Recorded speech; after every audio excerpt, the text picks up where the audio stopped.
Greetings and welcome to Sports 101, the only sports podcast that discusses sports beyond the X's and O's. We are here to expand our knowledge and conversation of sport to not only include history, but present day as well. We also want to give knowledge of people, places, perspectives, and cultural points of view, all related to sport. I am your host, Jamar Harp. Be sure to follow me at Coach Harp 412. Make sure to get social with the show and SportsZone Chicago. Please follow us on all social media at Twitter, SportsZone CHI, Facebook at SportsZone Chicago, and Instagram at SportsZone Chicago. Remember, SportsZone Chicago is a sports talk app. You can watch and listen to our shows anytime. Please keep up with breaking news from cultural points of view and other topics. If you have missed, please check us out on YouTube as well as our Sports Zone Chicago app. Our app can be downloaded via the iTunes Store, Google Play, and Amazon. Tonight's topic will be discussing mental health and the Black athlete. Please note that October 10th is World Mental Health Day. This is a day that the world has decided to shine light on a topic that is frowned upon in so many communities. The African community in America is one of those communities that definitely frowns on the topic of mental health. Approximately 46.6 million people are living with mental health illnesses in the United States of America. That relates to 1 in 5 adults who be living with a mental health condition at some point in their lives. Oftentimes, people think that athletes are somewhat proverbial superheroes or are immune to mental health issues, but that is not the case. Oftentimes, these athletes, due to their isolation, pressure of being an athlete, having to support their families, and other challenges that come with being an athlete, face more pressure and intense scrutiny on very minuscule things that they do in their lives. I'd like to give you a pertinent example of this. Dak Prescott, quarterback for the Dallas Cowboys, he recently faced a lot of situations that would be hard for any human being. His mother was fighting colon cancer. His brother had just committed suicide. We were living in a COVID pandemic. His professionalism and ability was being questioned at his job. And he came out openly to the media and stated that he had thoughts of depression. If you can see on the screen, that's Skip Bayless, the host of a Fox Sports 1 show. He made a comment saying there was no sympathy on the issue because he was a quarterback of America's team. So basically, what was Skip Bayless saying?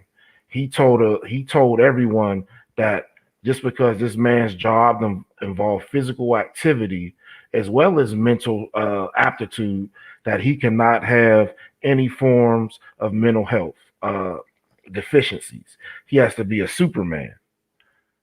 This feeling is often prevalent in the Black community because mental health is seen as a quote unquote white people thing. Oftentimes in the community, in the Black community, people aren't comfortable with the idea that a pain originates in the mind. It originates from past experiences, past things that were passed down to you from your family, from your environment, the way people see you in your environment. There's a ton of things that contribute to mental health issues. In this culture, most people tell you to suck it up. You'll be all right. There's no time to be sad. Go make a play.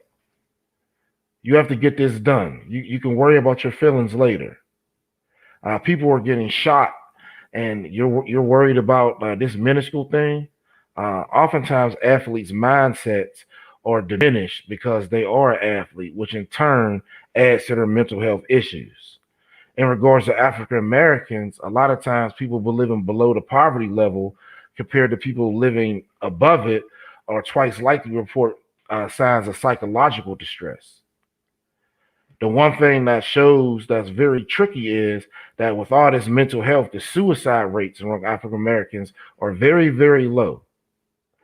Actually, they're 60% lower than that of non-Hispanic white populations in the United States. Oftentimes, sociologists say that hegemony, status, pressure to succeed are all factors in suicide rates being higher in the white community because, again, in their community, it's a symbol of failure to not succeed and not have the white picket fence, etc. Um, Even if you're poor or lower economic stature, there's a derogative term that Europeans use amongst themselves, again, to differentiate. So, therefore, in this community, when people lose their jobs and have a lot of things that happen in the black community, um, they tend to not can cope with it and they commit suicide. When we look at black mental health with the male athlete, it is very, very touchy. Um, Oftentimes with black male athletes, you see gender stereotyping where they say you can't talk about your emotions because you'll be seen as weak. That's the worst thing that you can say to an athlete, especially someone trying to matriculate up through the athletic hierarchy, ultimately ending in the NFL, where you're taught to be a gladiator. If you're hurt, suck it up, pop your finger back in, be a man. All things that are told to male athletes that again don't let them openly show their feelings or physical pain in regards of being called weak. Um, if you're not strong mentally, then you won't be strong on the field is a fear that Dr. Brackett identifies that holds back many black young men, African American male athletes. One example I have of this is when I first got to college, our head coach told us that if we went in a training room, we were a derogatory term used towards women. He would say that in regards to getting ice and different things. He played at Penn State in the early '90s, and to him that was just soft. You had to play football. Everyone has bumps and bruises, but again, there were some people that one small thing ends up big and massive, and a large blood clot and different things happen just because you weren't getting a daily treatment of ice to relieve pressure in certain areas. But again, that fear of being called weak was prevalent in your mind because, if you want money and you want playing time, you have to be the gladiator.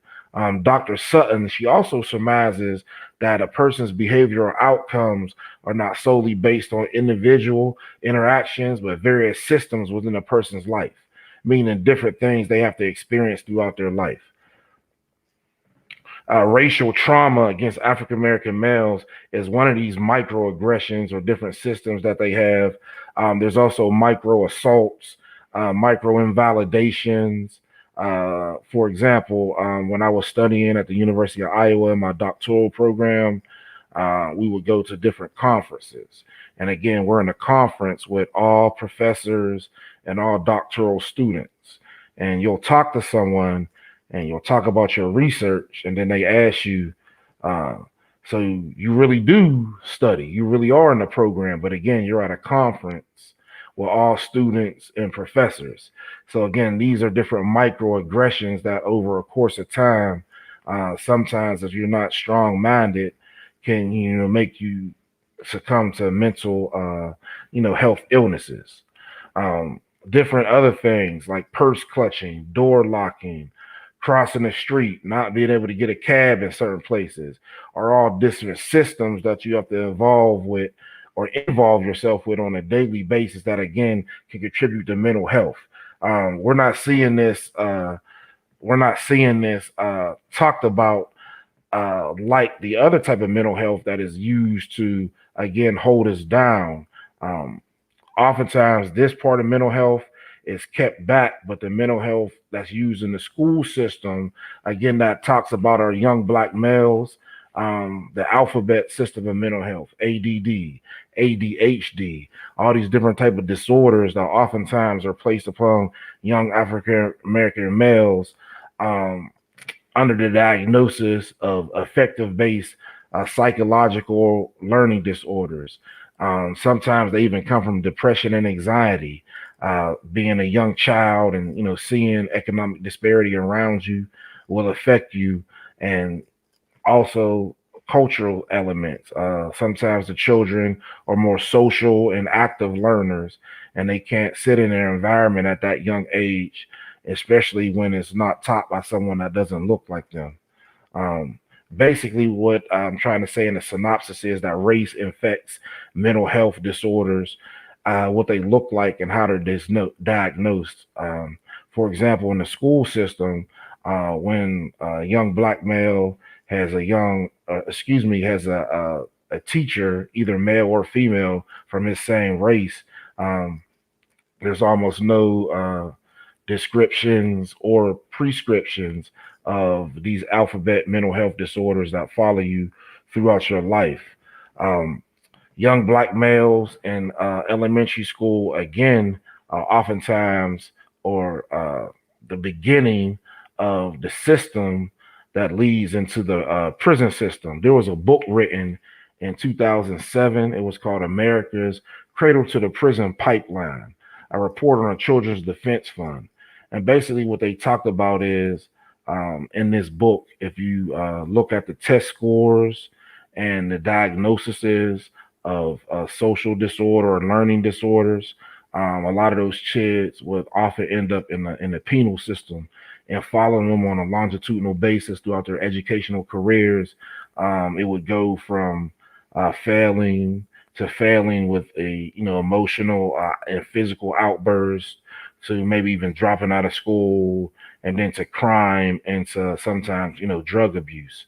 But again, it may all stem from the fact that they were misdiagnosed and they were treated or alienated a certain way, just as if every time you walk past someone, they clutch your purse, or just because your size, no one believes your educational level. For the weak mind, that can take a toll on someone if it happens throughout your entire life. So you got to take that in perspective. Another thing that affects, our community is post-traumatic slavery syndrome.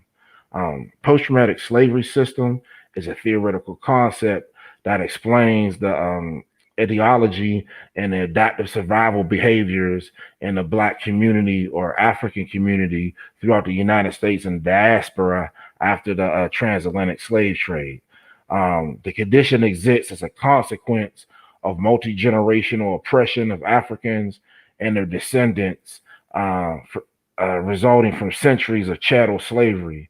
Remember, as a form of slavery, which was predicated on the belief that Africans were genetically and mentally inferior to whites and everyone else. And obviously, we know that's not the case. Um, Africans founded the first societies, math, science, religion, astrology, etc. Um, this traumatic syndrome also affected the institutionalized racism, which continues to perpetuate the community to this day. Not only the African community, but other communities of color in the United States. Certain theoretical concepts that we can talk about that affect post-traumatic slavery system or syndrome is vacant esteem. That's insufficient development of your self-esteem of yourself or your culture, resulting you to worship and put other cultures first ahead of yours. So if it was a West African restaurant and a Chinese restaurant, you wouldn't go to the West African restaurant, or you wouldn't go to the black store, the black school. You would go to the other school. Some of the same elements that we talked about on previous shows. These are the theoretical concepts behind them. The next one would be marked propensity for anger and violence. Again, being ostracized and seeing your parents ostracized for so long, watching television and seeing negative influences, subtle inferences in marketing, print media, sometimes can lead to anger and violence to the whole society, which you feel is against you. The next would be racist socialization and internalized racism. So that's basically a learned helplessness. Due to this helplessness, you shut yourself down. So there's no, in regards to learning, you deprive yourself of literacy. You have a distorted self concept. So it may lead you to do different things to your body, such as the bleaching concepts that are happening in the Caribbean now. When I was in school, one of my frat brothers at NC State, they had a great class over there, and a professor, she used to say some very pivotal things.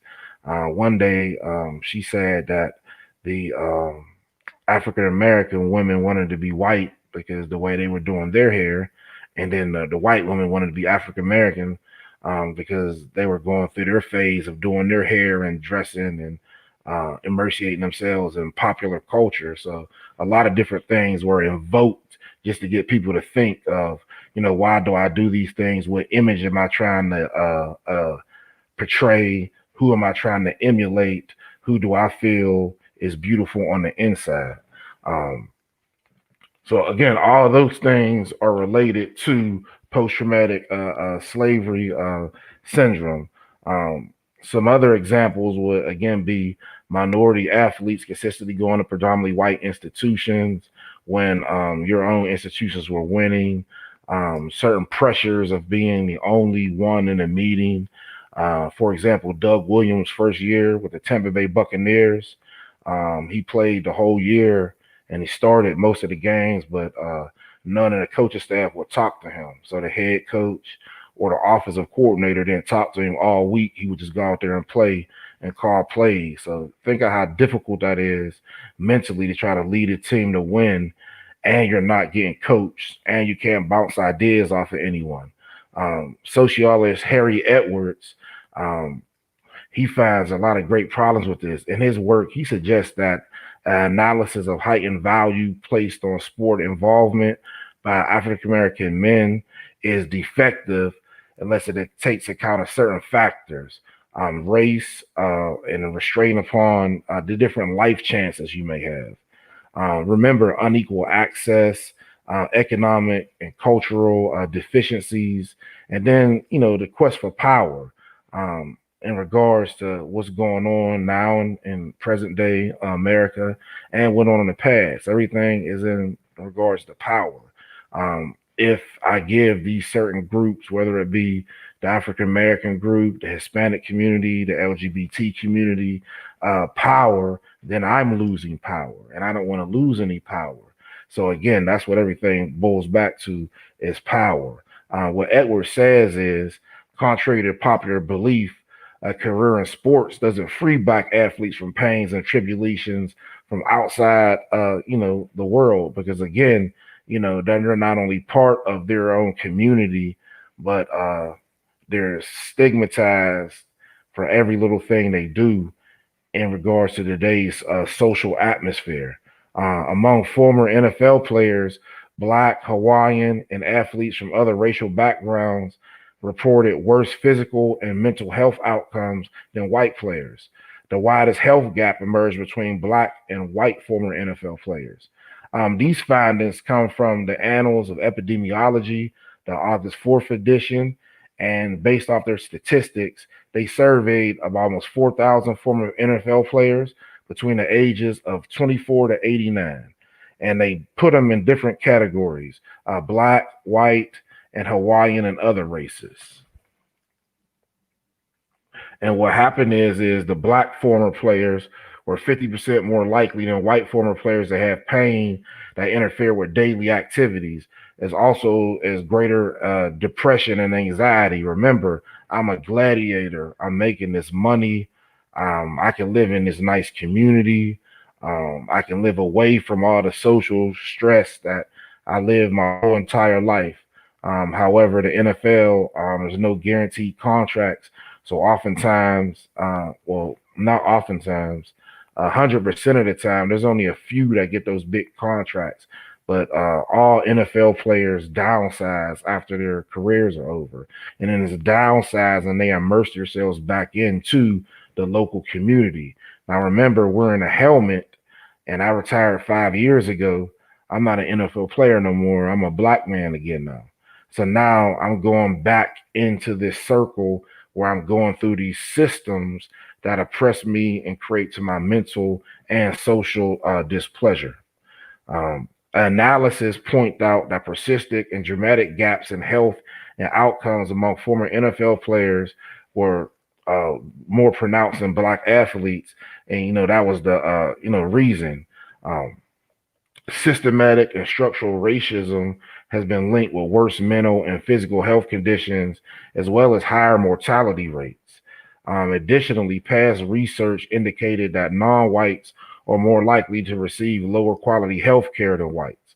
So again, if I'm not in the NFL anymore and I still have insurance, until somebody knows me, I may have to wait in this line unless I make an appointment with a specialist again because I wore a helmet and I'm 5 years removed. So it's next man up. So no one knows me.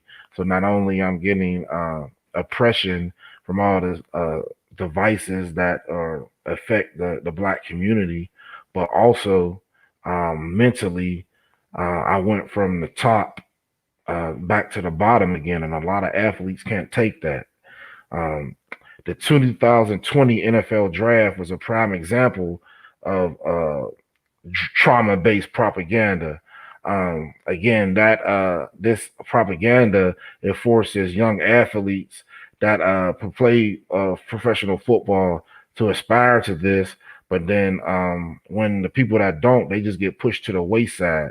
So a lot of those people in the draft room that you see that don't get drafted, you never hear from them anymore.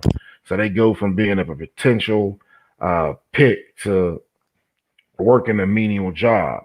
Um, they have staggering wealth gaps, the gentrification of our communities, drugs and crime being planted in predominantly black areas.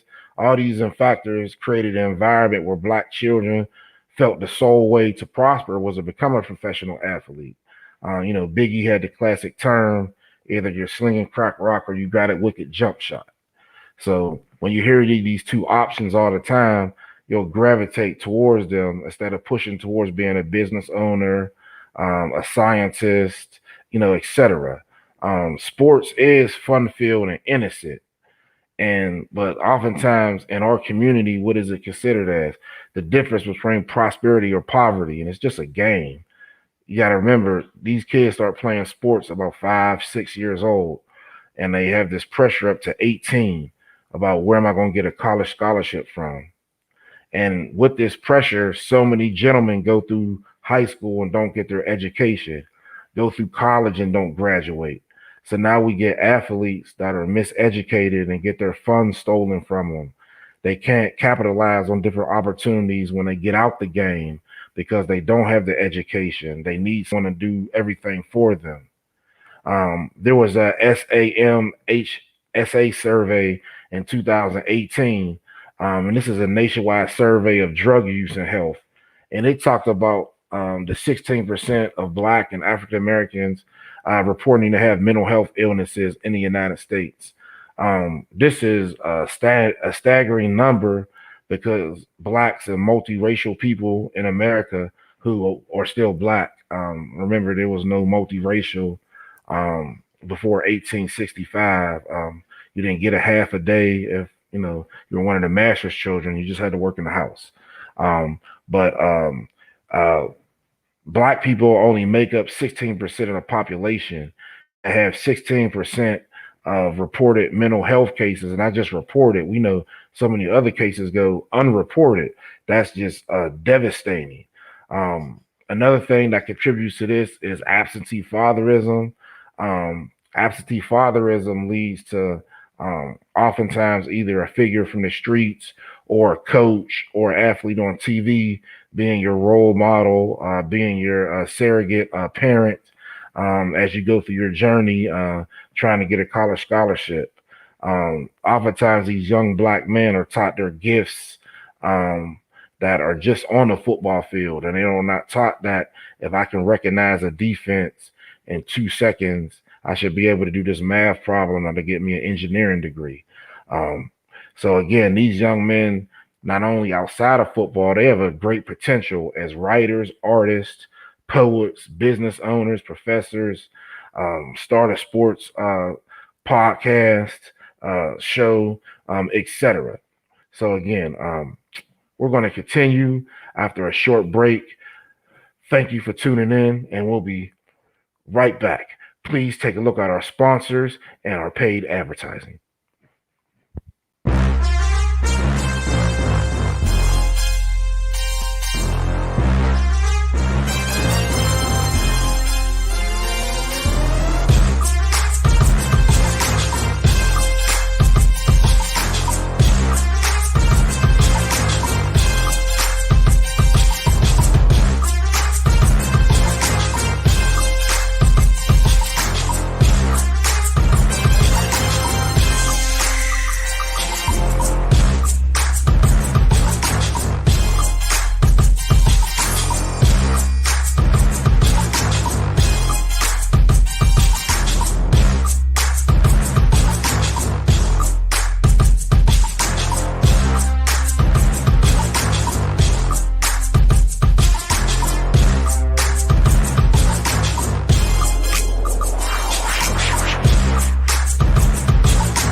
Compassion, noun.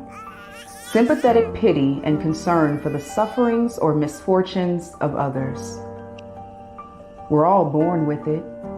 It's in us. Don't believe me? When you hear a baby cry, something pulls at you. You want to ease that pain. You want to soothe that hurt. No one had to teach you that.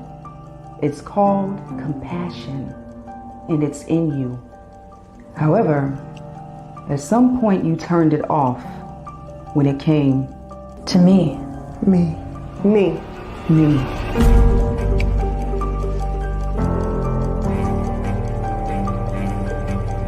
The cries of my soul have gone unheard, but today, you will hear me. My heart has wailed a melody loud enough to shatter your ears, and you ignored me. But this week, you will hear me. This body has beat the drums of anguish, only to be silenced. But this month, you will hear me. This year, This decade, This century, I will be heard, and you will be the one to hear me. and when I am finally heard, Show compassion. show compassion. show compassion. Remember, it's in you.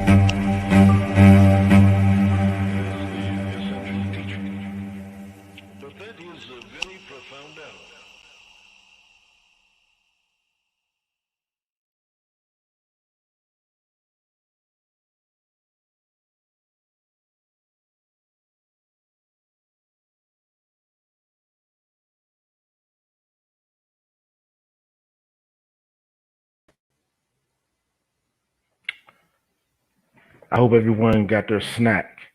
Now, please welcome us back to Sports 101. Remember, I am Jamar Harp, and we are the only sports talk show that discusses sports beyond the X's and O's.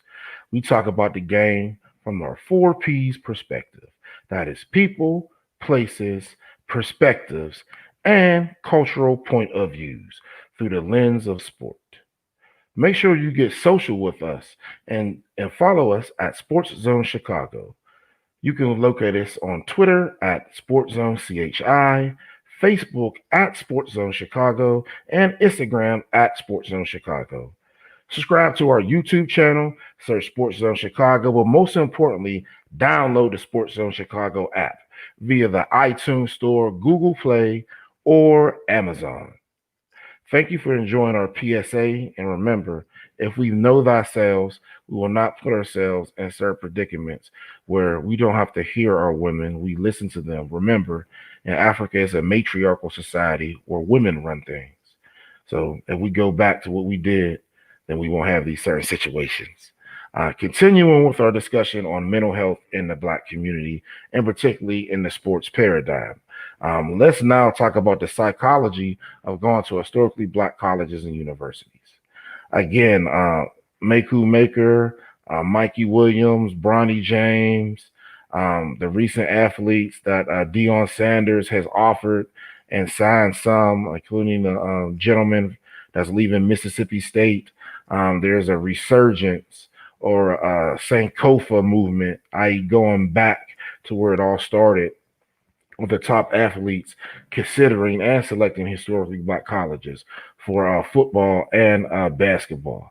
Again, this is not something new. This is a Sankofa moment because this was the only vestige that we had up until integration or assimilation occurred.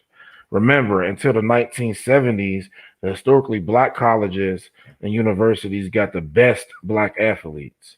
Negro League Baseball was better than Major League Baseball, and the upstart American Football League, who later merged with the National Football League to become the NFL through the NFC and AFC conferences, won a few of the first 3 or 4 Super Bowls with not only Black players but a revolutionary style of play where they used a forward pass and they took advantage of the large linebackers and different defensive personnel that they had that couldn't keep up with the speed and athleticism.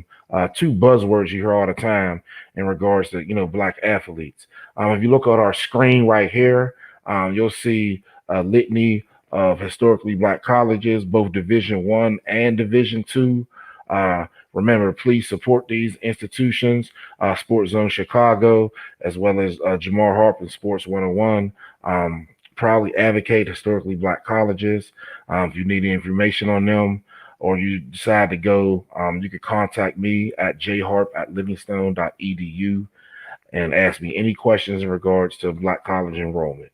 The question I always ask is, why do athletes feel the need to go to Major League Baseball or predominantly white institutions if your league is better? I remember in previous shows we discussed how Howard Schnellenberger in his first year as Miami Hurricanes head coach went to Tallahassee, Florida, which is about 7 hours away from Miami Gardens, and played a FCS team, which is division lower than him, 1AA, and it was a historically Black college, and they lost the game. The next year, he comes out with a so-called revolutionary state of Miami plan where he wants to keep all the Black athletes from South Florida in South Florida and don't let them go to FAMU or any other Black college, really the predominantly white institution as well. Henceforth, the U was quote unquote born. But again, why did these athletes choose to do this if they beat Miami the previous year and they were again one of the top teams, not only FAMU but the Gramblins, the Jackson States, etc. One theoretical concept that would explain that is Stockholm syndrome. Stockholm syndrome is a condition in which hostages develop a psychological alliance with their captors during captivity. Oftentimes, emotional bonds may be formed between captors and captives, and during intimate time together, but they can be considered, irrational, because feeling this way, because again, this was a captor's feeling. Um, One example of this is if you look at like the early '70s, I believe, when American Patty Hearst was kidnapped by the Palestinian Liberation Army, and all of a sudden it turned into like the show that used to be on Cinemax, where the American soldier converts to Islam and is an agent. But she was a captive for a short amount of time. But when she came back, a lot of these theoretical concepts were placed on her, and her thinking was changed. She was brainwashed. She was led to believe this way. She's not really a Muslim. She doesn't really hate the United States, and she was only a captive who was treated very well for a short amount of time. So just think if you're a captive that's not treated well and denied the process of reading, denied a lot of all your civil liberties. Your name is changed. Look at the mental effects that's going to have on you. Remember, a hostage's development of positive feelings towards his captor is a strong sign of Stockholm syndrome, especially when there was no previous relationship between the hostage and the captor. A refusal by hostages to cooperate, not only with captors and other forces, kind of kind of adds to all of this, and making the hostage belief of the humanity of the captor. Because again, if uh, I was captured by one group of people, just because the person that didn't capture me, but he's still that same group of people, I will have to run to him again. So again, I'm putting it's a 50-50 chance in certain societies, even to this day, in certain parts of America, where you go on, how am I going to get treated? I remember a few years ago, I worked a football camp at the University of Alabama, and I stayed with one of my Grambling classmates in Huntsville. And Alabama's in Tuscaloosa, which is southern Alabama. And I was told specifically, because we got off at 5 o'clock, get gas before you go to this county. Do not stop there. And this was like 4 years ago. So, again, depending on where you're at in the country, um, these elements still persist. So it would be a wonder is why haven't this group of people done like other groups and kind of isolate and then enter back out in the mainstream society with a sense of solidarity, social, politically, and economically, to prevent some of these things that happen. Another theoretical concept is nationalism. Nationalism is a love and pride in one's country, and this shows up in a micro level. Oftentimes, if you watch the Olympics, um, if it's the USA is not running, people be rooting for Jamaica. I remember the World Cup in South Africa when Ghana beat the United States and almost beat Argentina, except for the handball. Like, everybody was Team Ghana now. There was a historic moment in the stadium in South Africa where it was played. Remember, South Africa is about 12 hours away from Ghana. You can fit the United States 3 times in Africa, and South Africa had lost, but the whole stadium was chanting, Africa is a symbol of solidarity when Ghana was playing. So again, this nationalism shows up in large cases like that, but also in micro cases like we just talked about, watching other nations on TV. If I turn on a sporting event and my team's not playing, who do I think will win? Or do they have this many players that look like me, this many players from the Shy, or this many players from, et cetera. So there's a lot of micro levels of nationalism, I equaling the love and pride of one's, race, neighborhood, gender, any type of group affiliation, etc. Uh, Again, which would lead to one's ability to want to suppress certain groups in regards to mental health. If you look at now in regards to politics, We always see these MAGA hats, make America great again. But then when you ask someone what time frame would they be referencing when America was great, it always goes back to when a dominant group had, again, we talked about earlier, power, had 100% control of the power, um, and isolated other groups, and in certain groups, physically isolated them in the forms of, chattel slavery.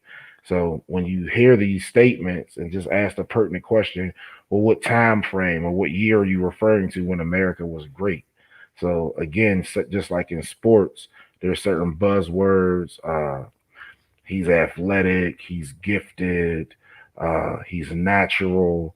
In politics, there's certain buzzwords in regards to, racism, solidarity, things of that nature. Um, I would like to leave you with some final thoughts at this time. Mental health is a much greater risk and responsibility that we must look at, far greater than physical health. Oftentimes, we see our athletes get hurt, they're rushed off for a physical injury, but a mental health injury is, let's pretend you pulled a hamstring, just sit out this week. We're going to send you to a psychologist or a therapist secretly because we don't want the media to see. Because if this gets out, you'll seem like you're weak, and then we'll seem like we're weak, and everything is a mirror and a pony show. But the mind is the greatest muscle that we have, and the mind needs to be focused and nurtured and fixed, especially in the Black community. The mind propels individuals before participating in sport. Remember, before I play sports, I have to see something that makes me want to aspire to do this for years. I have to get a feeling from playing as a child, or some euphoric reference has to center in my body when I do this all the time to keep doing it for so long. Sport oftentimes, because again, in our educational system, which is skewed, it doesn't teach, true history. In Texas now, they have textbooks stating that there wasn't slavery in the United States; it was indentured servitude. So, without this true history, a lot of times you don't get a healthy historical view of yourself. And one way to get that view is by participating in sports, and particularly if you come from a disparaging area, which is low in economics, low in education. Oftentimes, there's nothing about your area or your environment to make you feel good about yourself except the participation in said athletic team. Again, this promotes a healthy view of yourself and institutions ran by other social groups.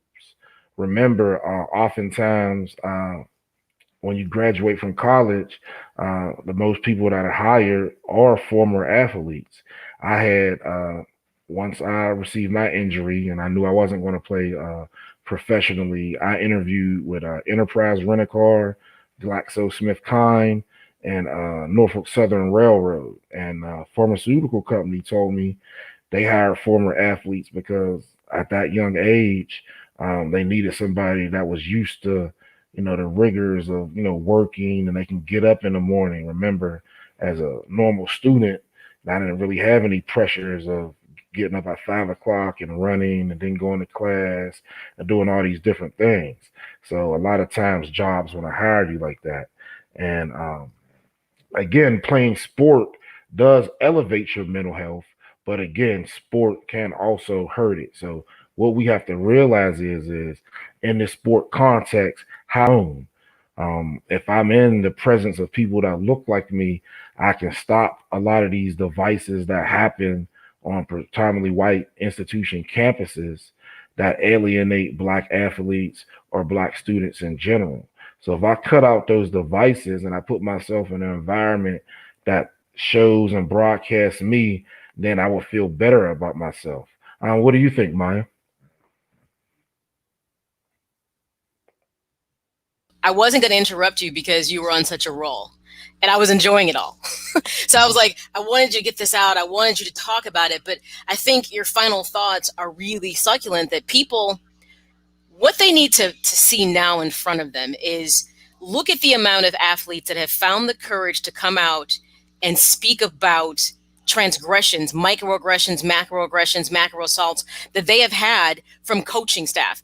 I was very dismayed that Iowa fell into that group.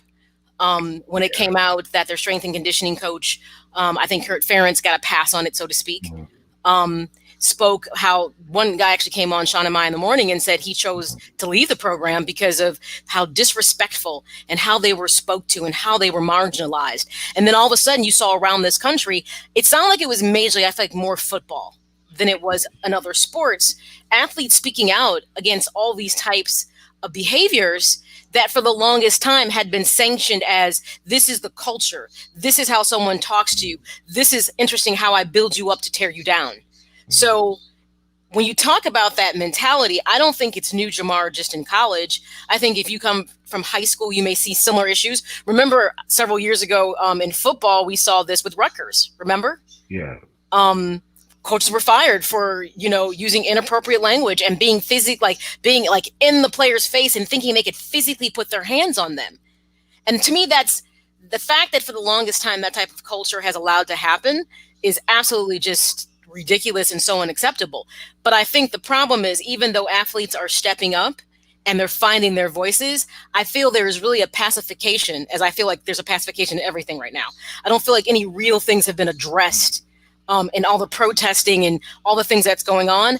I truly feel we've missed to have the salient conversations we need to have about how did we get to this place? Because if we don't have those conversations, guess what? We're going to continue on doing a lot of the same things as we move forward. Well, one thing that's going to, help that is just a realization of what's on the table. Oftentimes, as a student athlete on the college level, they justify everything with you're getting a free education, but the synopsis behind the statement is that you couldn't afford to be here without this scholarship. We're helping you. We're changing your life. So if he says something to you that's slightly off, or someone asks you, was your mother a prostitute, or they have you do 1,000 squats and, you're urinating different colors or do all types of crazy things, this free education to a lot of people trumps everything because that's their gift to you, because as a young black male, you never would have had that. And I think that is a lot of the mentality that exploitation exists because most probably institutions feel that they are providing an opportunity to a lot of individuals that they wouldn't have. Now, here's the thing. Is that true? Yes.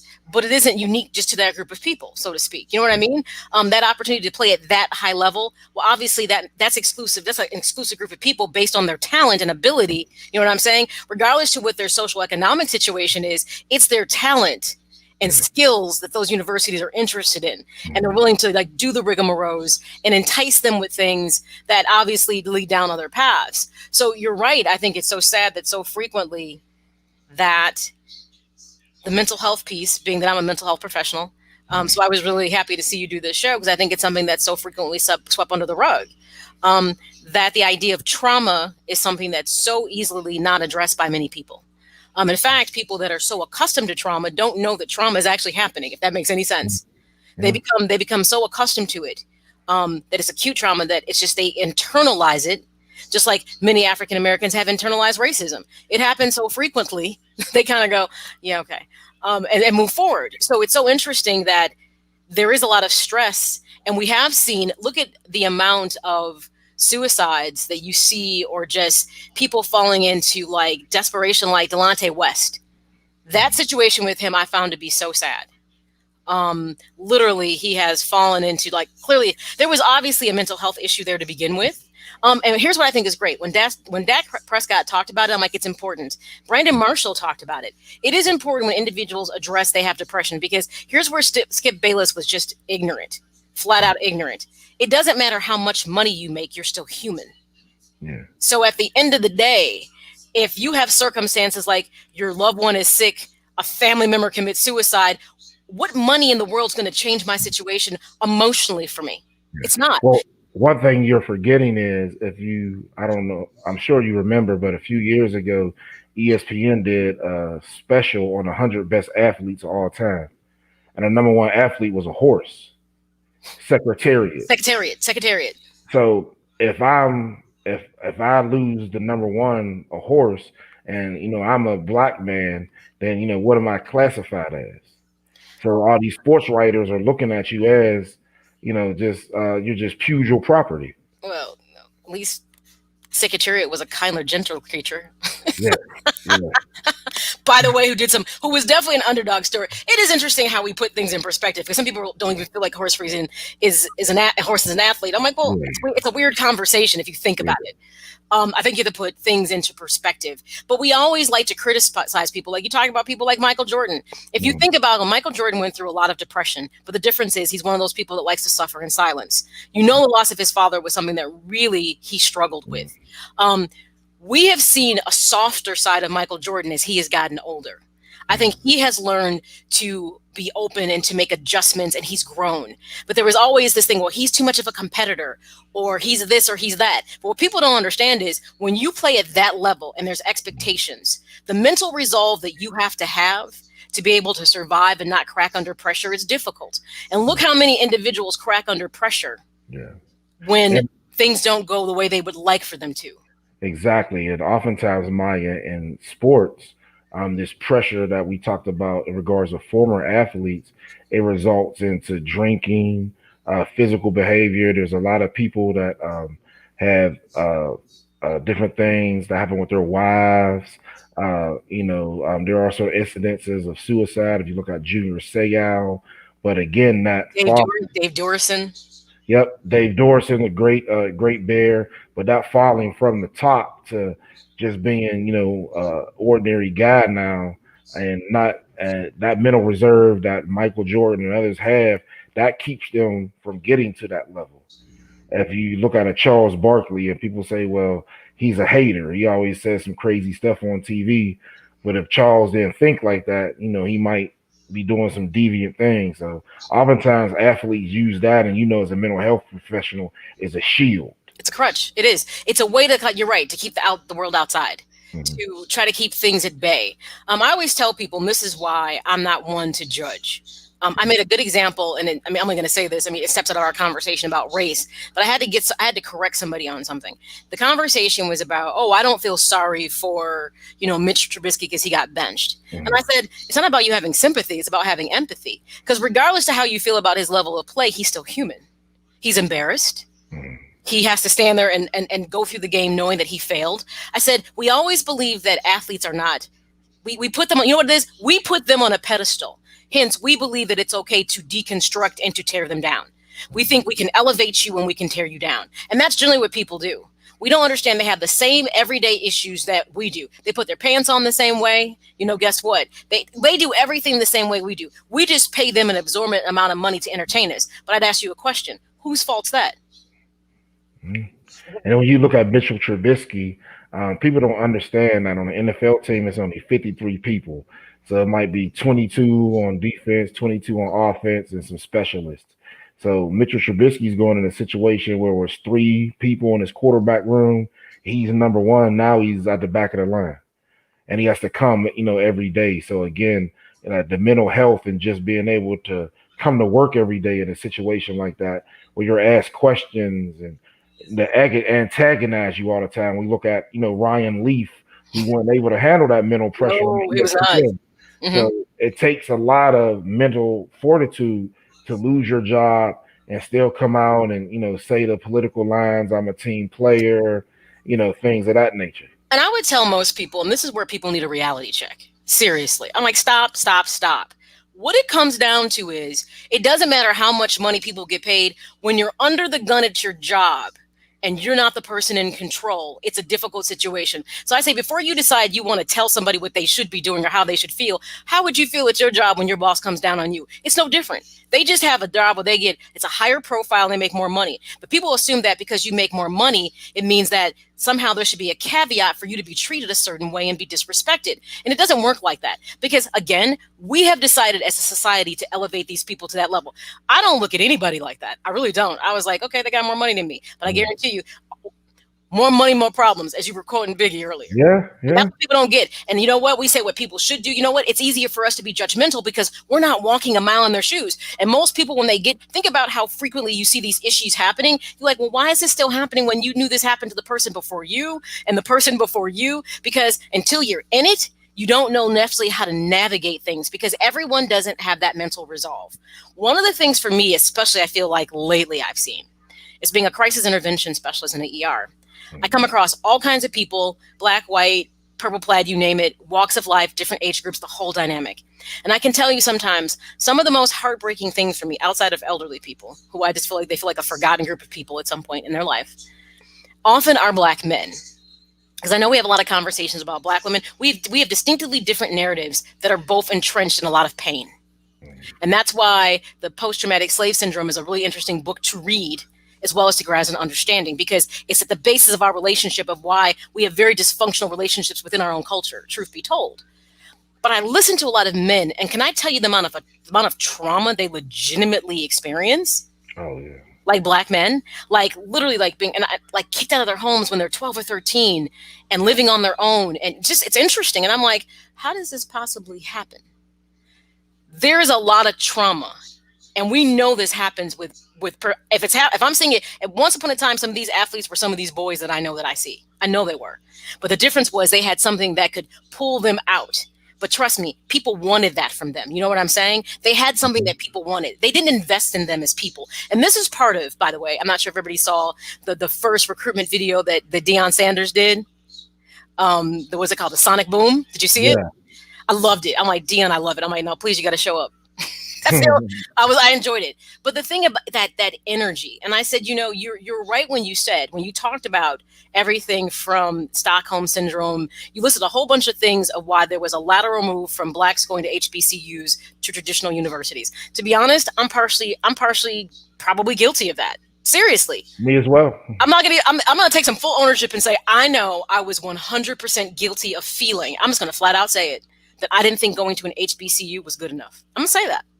And that's a very shameful thing to think about because it's how they were literally kind of projected, you know what I'm saying, as being subpar, not quality education. And I'll be honest, I actually went for a couple visits. So my uncle went to Howard, and I'm gonna tell you something, as historic as Howard was, I was very underwhelmed with the facilities. I was like, whoa.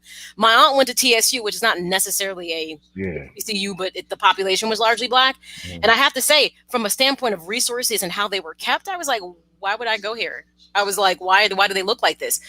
So hence there's so much narrative to it. But I think it's incumbent upon us now, because I know we're getting close to the end of the show.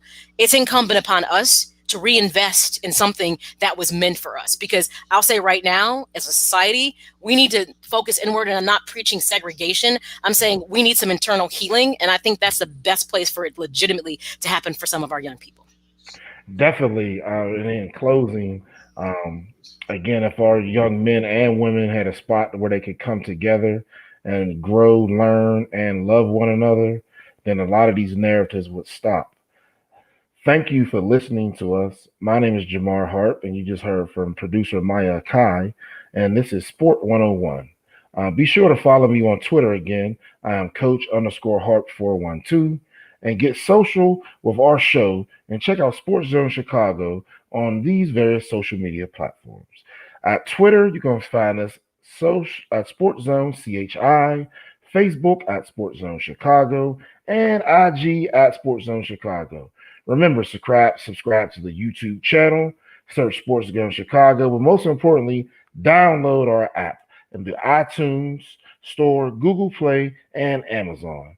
I will see you next week on our normal scheduled day, Wednesday, as we discuss another pertinent topic using our 4 Ps in sports. Thank you and have a blessed night.